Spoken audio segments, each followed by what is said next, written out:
Just don't wear the stars, that's all it said. No greeting, no apology, no warmth. Just a wedding invitation from my younger sister with that one sentence scrawled at the bottom like an afterthought or a command. I held the card between my fingers, thick ivory paper with golden letters spelling out her name, Alison Monroe, soon to be Alison Pierce. My thumb ran across the embossed text, but my mind was back in Kandahar, under fire, dragging Andrew Pierce out of a burning vehicle while mortars screamed overhead. He doesn't even know it was me. Or maybe he does now. Doesn't matter. Outside my window, the hangar lights of Fort Belvoir blinked dimly against the dusk. My uniform hung by the door, still crisp, its stars quietly gleaming beneath the fabric cover. I hadn't worn it in public for over a year. Not since they passed me over for promotion and sealed my name under false claims.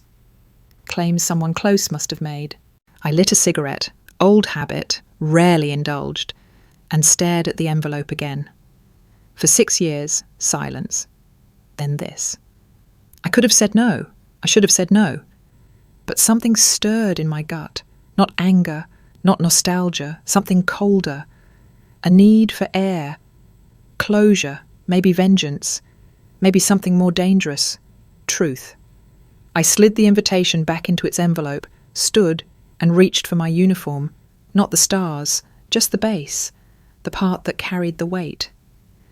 Let them see who I am when I say nothing. You're still in uniform? That was the first thing my mother said. Not hello, not we've missed you, not even I'm proud of you. Just that. She barely glanced at my face before stepping aside, letting me cross the threshold of the Monroe house with the same practiced indifference she'd once used to dismiss my entire identity. The air inside smelled like lemon wax and memories I'd rather keep buried. Everything was exactly the same. The photo frames on the wall, all of them missing me. The centerpiece on the dining table, which used to be a pile of my textbooks and combat boots, now polished to sterile perfection. I set my duffel bag down near the coat rack. No one offered to help. Alison didn't even come downstairs. Barbara Monroe, my mother, stood by the kitchen island, fingers wrapped too tightly around a half-empty glass of white wine. Her cardigan was beige, her pearls conservative, her words colder than the ice cubes clinking in her drink. Try not to make this weekend about you.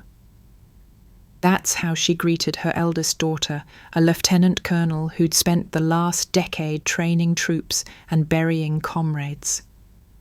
I looked her in the eye and said nothing. Words had always been her battlefield. I'd learned long ago that silence was my armour. Dinner was worse. A dozen family members, a few of Andrew's, none of mine. They laughed at old jokes. They passed around inside stories like fine wine. I sat at the far end, near the kitchen door, the seat that always felt temporary, disposable. Someone had even placed the wrong name card in front of me. Clara M., not Claire. A man named Colonel Halvers glanced at me twice, furrowed his brow, then finally said, "Weren't you in the Helmand Offensive, 2015? My mother cut in before I could answer. Claire's done some administrative work abroad, yes, security logistics. I felt the burn in my throat before I swallowed the wine. Administrative. My chest held the memory of a blast wave. My shoulder still bore shrapnel. But to her, to them, I was a footnote, a security guard in dress blues. Later, I stood alone on the back porch, the sky above Alexandria smeared with clouds. I could still hear the laughter from the dining room, distant and hollow. I lit another cigarette. Haven't smoked 2 in a day since Kandahar. Behind me, the door creaked. A voice floated out. "You don't have to stay for the toast if it makes you uncomfortable." It was Alison. I didn't turn around, just flicked ash into the wind. "You think I came to hear you toast?" I said quietly. She didn't answer. "I came to remind you I'm not gone."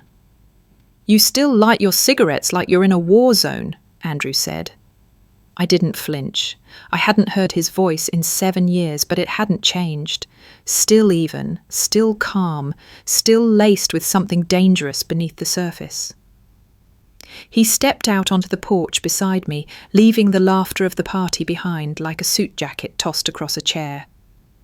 "Did you come to check on me?" I asked, "or just to make sure I won't embarrass the bride?" He didn't smile, just leaned on the railing, letting the silence stretch between us. "I didn't know you were invited," he said.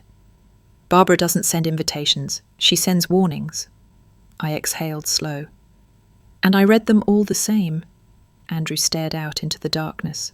His jaw tightened like he wanted to say something, but couldn't find the words that wouldn't be weapons. I could smell the bourbon on his breath, not enough to dull the nerves, just enough to confess something he wasn't ready to say. "Why her?" I asked. That caught him off guard. "You could have married anyone," I added, "but you picked the one person who knew exactly how to gut me with a smile." He didn't deny it, didn't defend her. "You think I don't know what this looks like," he said, "but it wasn't a strategy." "Then what was it?" He looked down, then back at me. "I got tired of being saved." That hit harder than I expected. I dragged him out of a crater in Helmand with a severed artery and a broken leg, pinned his chest with my knee to stop the bleeding, whispered nonsense to keep him awake. I'd carried him across fire for 10 minutes that felt like eternity, and now he was standing here, in my sister's house, asking me to forget it all. "She made me feel normal," he added, "like I could have a life that didn't include trauma reports and survivor's guilt." "So you picked her because she never saw you bleed," I said. He turned his head sharply. "Maybe." The silence that followed wasn't bitter. It wasn't even angry. It was surrendered. Like we'd both realised the same thing at the same time, that what once connected us was a battlefield, not a future. And maybe we were both tired of bleeding. He took a step back. "Your mother asked me to keep you from saying anything tomorrow, about the war, about anything that might confuse the guests." I let the laugh escape this time, hollow, like the porch under our feet. "Of course she did," I said. "I told her I'd try," he said. Then, after a pause, "But I didn't promise anything." He left without another word. And that's when I knew. Andrew Foster wasn't just a groom. He was the first crack in a house built on silence. The hotel desk was too polished, too still. A coffee I hadn't touched had gone lukewarm beside a leather folder that held the kind of paper that shouldn't exist. My fingers hovered over it like it might burn. In a way, it already had. I pulled the page free. Official letterhead. Watermark from the Department of Defense. Redacted names, but not redacted enough. I knew the cadence of that accusation, the phrasing too precise to be anonymous. Accusations of falsified deployments, inflated field narratives. They called my Bronze Star political. But the word that cinched it, the one that never should have been there, was irregardless. I had only ever heard that used in one place, our kitchen table, while Haley justified another mess with a fake smile and a mangled vocabulary. I didn't need the AI analysis to confirm it, but I had it anyway. 96% linguistic match to Haley Cole, 7 years ago. 2 months before my promotion was quietly delayed, before my record went cold, my future shelved, all because someone needed me small enough to step over. She hadn't just hated me. She tried to erase me. I stared at the report until the letters blurred. My career hadn't been sabotaged by enemies overseas, but by blood, my own sister. A knock pulled me out of the spiral. Room service. I opened the door, numb, and a bellboy handed over a tray, and there it was, a handwritten note resting beneath the cutlery. It read, "You might not speak, but you always see too much. H." No apology, no remorse, just confirmation. She knew I'd find it. She expected me to stay quiet, like always. I didn't tear the note. I folded it neatly and slid it into the folder right beside the report, not as a keepsake, but as evidence. The kind of truth no one could unhear once spoken aloud. For the first time in years, I felt my hand tremble, not from fear, but restraint. I could burn her whole world down in 5 sentences. I could forward the report to every media outlet that covered the wedding. But power wasn't always volume. Sometimes it was timing. I picked up my phone, scrolled to the contact I had saved under Foster, Dust and Blood. I hadn't texted him since Helmond. "We need to talk. Tonight." The dots appeared instantly. Rooftop, 10 p.m, no one else. The war wasn't over. It had just changed uniforms. The rooftop bar sat quiet above the city, the kind of quiet that came after choices had already been made. A hush not from peace, but from the aftermath of too many lies left untold. I spotted Andrew near the edge, hands gripping the railing like it was the only thing anchoring him. He didn't turn when I approached, didn't flinch, just spoke. "I figured you'd come. You invited me. Didn't think you'd say yes." I stepped beside him, far enough for space, close enough to strike. "I read the report," I said. "The one Haley wrote." He didn't blink. "I suspected." "You knew?" His jaw clenched. "I couldn't prove it, but I knew the timing, knew the language. I've heard her twist stories since we were teenagers." "So you married her anyway?" He finally looked at me, and he looked tired, not just from the day, but from carrying a truth too long without release. "I tried to convince myself she was a version of safety," he said. "After the minefield, after watching men I trained with vanish in seconds, I didn't want chaos anymore. She offered order. She offered illusion." He didn't argue, just sipped his drink. "I didn't marry her because I forgot what you did. I married her because I wanted to forget who I became after." "Then why salute me?" He turned to face me fully now. His eyes didn't flinch. "Because no one else in that room deserved to know the weight of who you are. Not the version in the family's photo albums, not the caricature Haley painted. I owed you more than silence." I studied him. "You let her lie. You watched them erase me."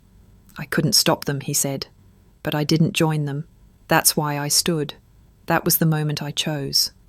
I didn't reply. He exhaled, setting the glass down. "You ever wonder why I never spoke about Helmond? Why no one knew the real story of that day?" I nodded. He pulled something from his coat pocket, a small medal faded with time, a bronze star identical to mine. "I declined it," he said. "Told them to give the write-up to you instead. Said the wrong person bled." I froze. "You crawled through gravel to disarm a mine I stepped on. You bled for me, and they still gave me the podium." His voice cracked, just slightly. "I kept this, not because I earned it, but to remind me that someone did." I stood still, the wind curling around us like a witness. For the first time, Andrew Foster looked nothing like the polished officer in the photos. He looked like a man who remembered every moment of his survival and the woman who made it possible. "I don't want her protection," he said finally. "Not if it comes at the cost of yours." I let the silence settle before I spoke. "Then don't ever let my name protect yours again." He nodded, slowly, gravely. "I won't." I turned to leave, but he called after me. "Rebecca?" I paused. "Thank you, for my life, and for making me want to deserve it." I didn't look back. I didn't need to. Some debts don't need collecting, they just need remembering. The reception glowed with practiced elegance, crystal chandeliers, linen tablecloths, a string quartet humming something classical and forgettable. My place card, tucked behind a pillar near the emergency exit, read R. Cole, no rank, no honour, just the leftover syllables of a name this family had long since buried.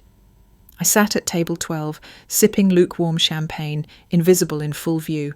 Haley glided across the room like she owned the air. Her white gown shimmered like it was stitched from attention.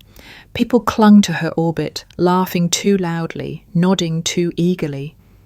I watched her from the shadows, unnoticed, unwanted, but not unarmed. Then came the toast. She stood beneath the main chandelier, a spotlight of applause framing her. The mic in one hand, a flute of Dom Perignon in the other. "Family," she began, "is complicated, but we show up for each other, don't we?" Laughter rippled. I felt it coming. "And look," she gestured toward me, "even my big sister decided to fly in, all the way from, well, whatever secret base she guards now."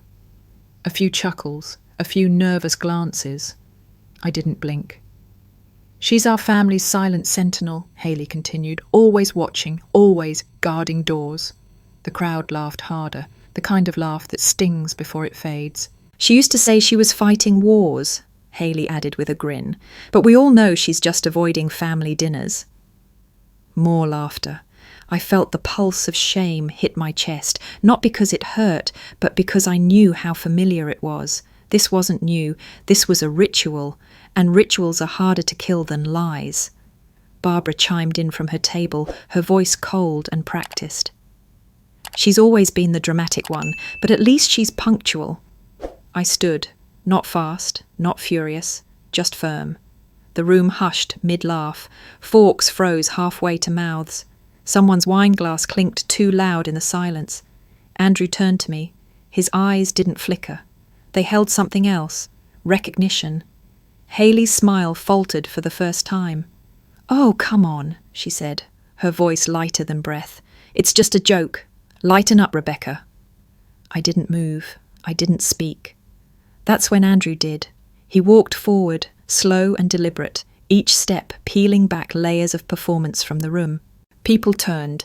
The photographers pivoted. The quartet stopped playing. He stopped in front of me, 1 pace away.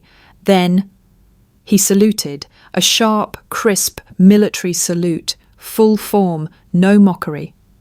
"Ma'am," he said, voice clear, "please forgive my wife." Gasps echoed, audible ones, the kind that slapped silence. He turned to the crowd. "This," he said, "is Major General Rebecca Cole, my commanding officer, the woman who saved my life in Helmand." No one breathed.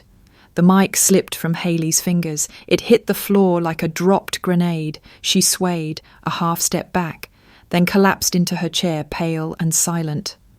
Barbara rose sharply, but said nothing. There were no words strong enough to hold up the lies they'd built. I didn't move. I didn't need to. The truth was now louder than their laughter. For a long breath, no one moved.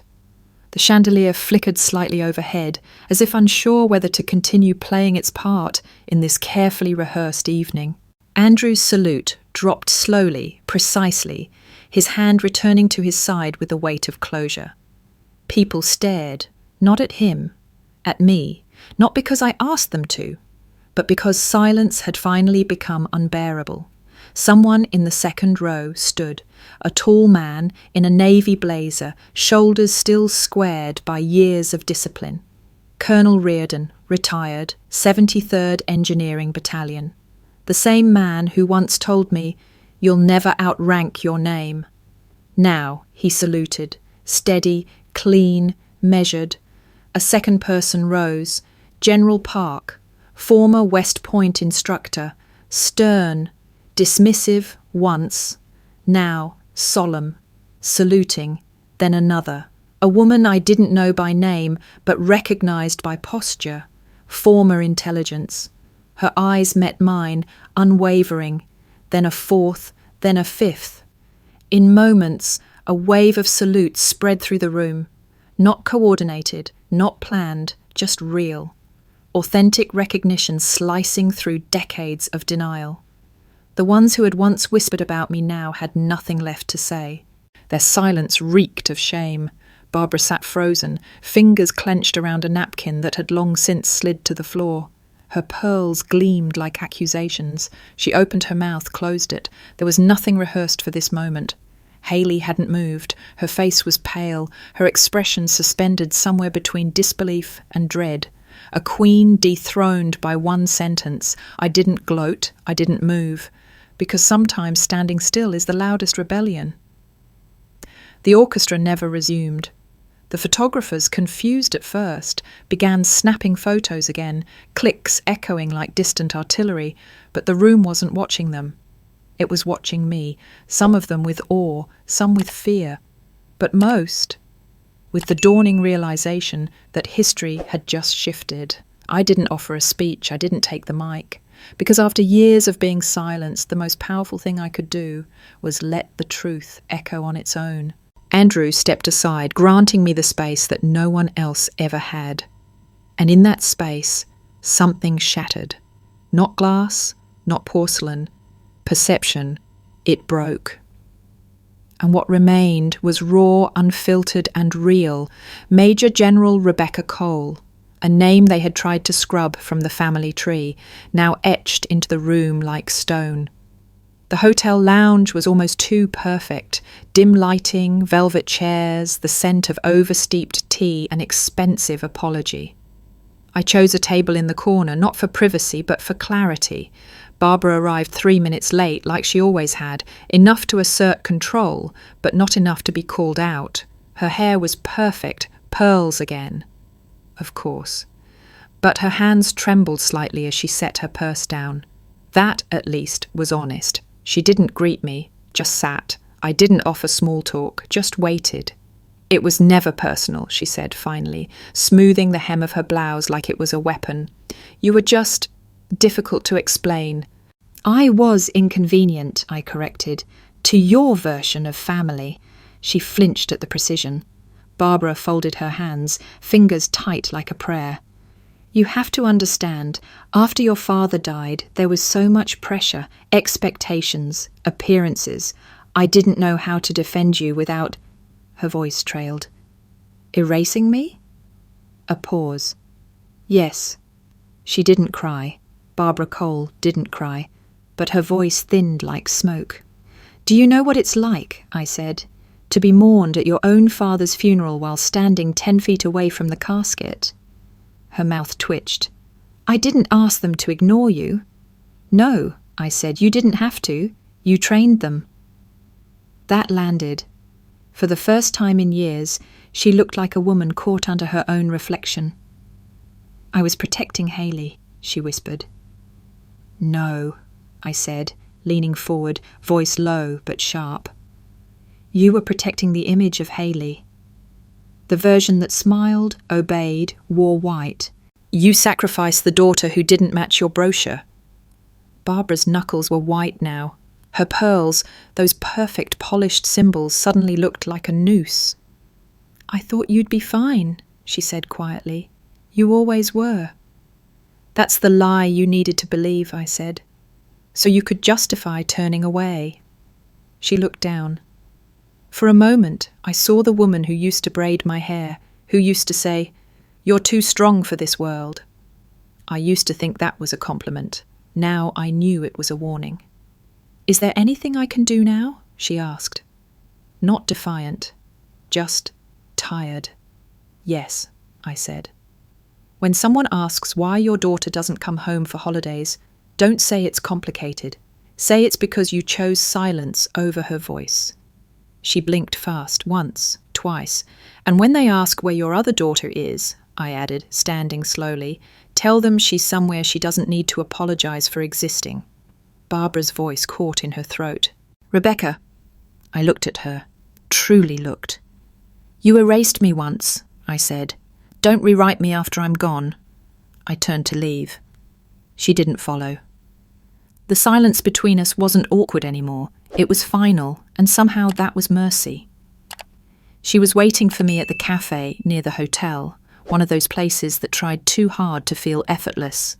Glass windows, clean beige cushions, the kind of cafe that smelled like frothed milk and manufactured civility. Haley sat in a booth at the back, sunglasses still on despite the shade, her hair swept into a loose chignon that was meant to look relaxed, but took at least 40 minutes and 2 mirrors. I didn't sit right away. I watched her fidget with her straw, her manicured fingers twitching. So, she said, like she was trying to sound amused. That was dramatic. I raised an eyebrow. The wedding or the collapse? She didn't laugh, just sighed. You embarrassed everyone, she muttered. No, I said, sliding into the seat across from her. I told the truth. That tends to feel embarrassing when you've built your life around a lie. She bristled, the way she always did when words hit too clean. Look, I went too far. The gate guard thing. It was a joke. No, I said. It was a weapon. She scoffed. Oh, please, you've always made everything so heavy. You sent the tip. Haley blinked, a flicker of something. Panic, recognition, guilt. What? You sent the anonymous report that nearly derailed my promotion, claimed I falsified combat records, that I didn't save Andrew, that I embellished the whole thing. Her mouth opened, then shut. The silence swelled. I reached into my folder and slid 2 sheets of paper across the table. One was the whistleblower complaint, the other a linguistic analysis, 97% match. Syntax, vocabulary, phrases only she used. Irregardless, I said softly. You used it in your high school essays. You used it in this report. Haley's face flushed.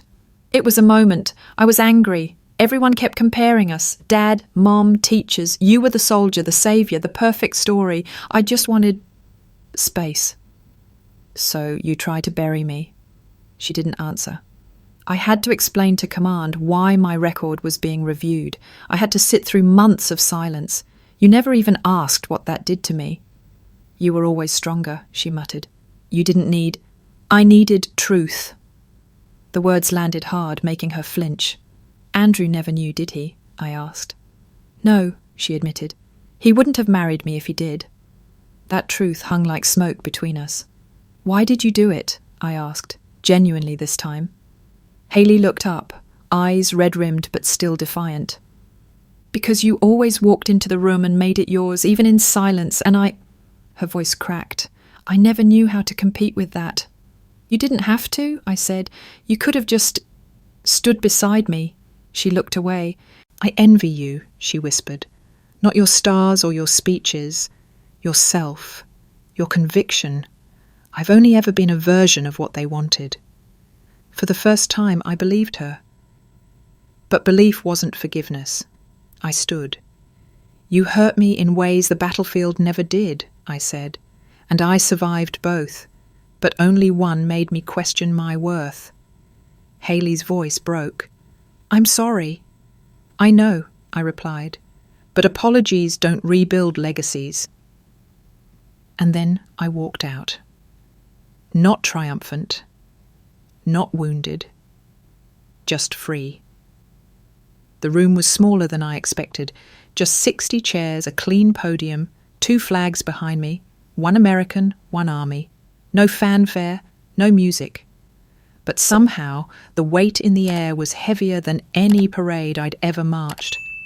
They called it the Monroe Briefing, named not by me, but by a junior public affairs officer who thought poetic justice still had a place in D.C.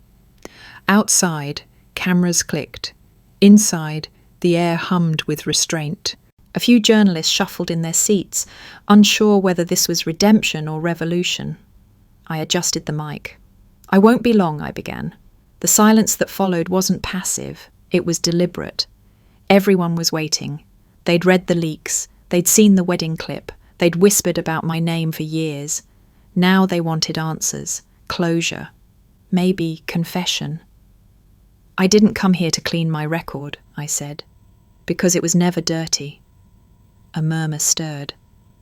I came because silence serves no one but the liar, and I've been silent long enough. Screens around the room lit up, projected images from Kandahar, mission transcripts, testimony redacted for safety. Then a photo, me, bloodied, kneeling over a wounded soldier, Andrew Foster. For years, I continued, my name was filed under disciplinary review. For what? For being too quiet, too female, too unwilling to play politics. But I kept serving, not because they asked me to, but because soldiers deserve better. I paused, let them feel the shift. Today, I'm launching the Monroe Foundation, a space for servicewomen whose truth was dismissed, delayed, or destroyed. We'll fund legal aid, psychological support, and, most importantly, we'll amplify voices that were silenced so others could stay comfortable. The room was silent, and then came the questions. Colonel Monroe, one reporter stood. Do you blame your family? I looked at her squarely. No, I blame the system that taught them I was only valuable if I fit a mould. My family failed me, yes, but they were trained too. Another asked, why now?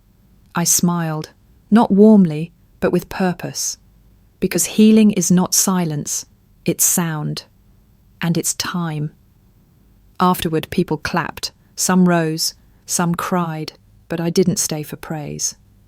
As I stepped down, a young soldier approached me, freshly commissioned, eyes wide, saluted me with full form. Thank you, Mum, she said, for making it through, so the rest of us don't have to alone. I returned the salute. No stars on my shoulder, but the weight was finally mine to carry, and I carried it well. The foundation launch event had begun to wind down. The cameras were packed, the press had moved on to spin their headlines, and I was halfway through a lukewarm coffee in the back green room when my assistant knocked softly. Ma'am, she said, hesitating, you might want to see this. She handed me her phone. A live stream. A woman standing at the secondary podium we'd set up for open testimonials. Designer coat, oversized sunglasses, posture practiced like a politician. Haley. I stared at the screen, unmoving. I'm not here for sympathy, she said, voice clipped, or forgiveness. The crowd murmured. Some recognized her. Others just saw another polished woman with a rehearsed story. But I knew better. I knew that tone. It wasn't regret, it was strategy. I am Haley Cole Foster, she said, and I owe you all a truth I denied for years. My heart didn't race. It slowed, braced. I sent the tip, she continued. 7 years ago, I accused my sister of fabricating her missions. I undermined her clearance. I cost her a promotion that was already hers by merit. The room fell silent again, the kind of stillness that screams louder than applause. I did it because I was jealous, she went on, because she made my success look like privilege instead of merit, because she stood for things I couldn't fake, and because I thought if I could dull her light, maybe mine would shine brighter. I set the coffee down. She didn't fight me, not then. She didn't even know it was me. And even when she found out, she didn't retaliate. She did what she always does. She served anyway. She removed the sunglasses then. Her eyes were red. But not from tears, from exhaustion. And now she has a movement, a cause, a foundation in her name. I have a shattered public image, a marriage that's unraveling in real time, and the knowledge that I helped destroy the one person who would have protected me, even if I didn't deserve it. A pause. Do I regret it? Yes. But not just because I got caught. I regret it because it didn't break her. It made her undeniable.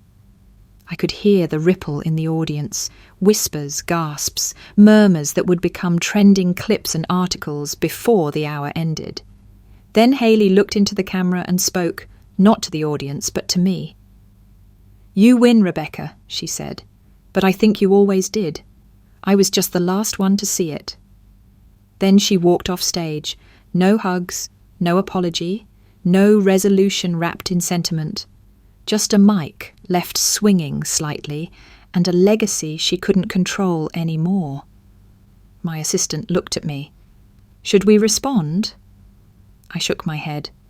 No, I said softly. Let the truth breathe. It doesn't need my permission anymore. I turned to the window, watching the crowd disperse into the golden afternoon light. A few saluted me from across the square. Others just nodded, quiet with understanding. Haley's confession would go viral.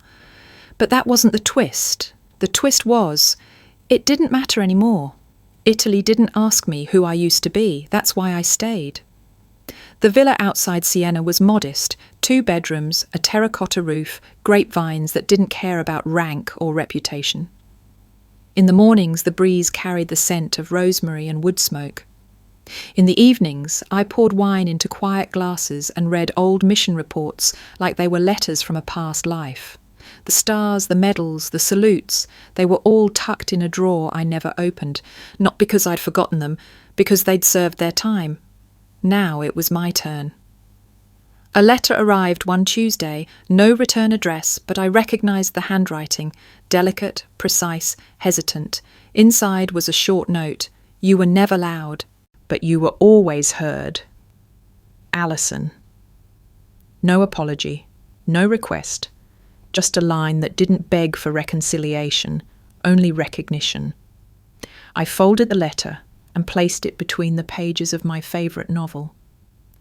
Let it rest where it belonged, in the past, but not discarded. The Monroe Foundation had grown beyond me. They didn't need my face anymore, only my name and the story that came with it. Others had stepped in, former captains, counsellors, activists, women who'd been silent too long and finally found a microphone. I wasn't leading anymore, I was watching, and somehow that felt like the greatest command of all. One afternoon, a young journalist asked to interview me. She flew from New York, brought 2 cameras and a list of questions she'd prepared like battle orders. "Why didn't you speak sooner?" she asked. I thought for a long moment. Then I said, "Because when truth is ready, it doesn't whisper, it roars." She paused, nodded, and turned off the recorder. "Off the record," she said. "Do you miss them? Your family?" I sipped my wine. "I miss who I thought they were," I said, "not who they chose to be." She didn't press. When she left, I walked barefoot through the vineyard, dusk sinking into the hills like an exhale. This wasn't a fairy tale ending. No tearful reunions, no parades, just peace. The kind you earn after weathering every storm without becoming one. In the distance, a neighbour's child laughed, a stray dog barked. Life went on, not because it ignored the past, but because it had finally made room for it. I wasn't rebuilt, I was rewritten, and this time I held the pen.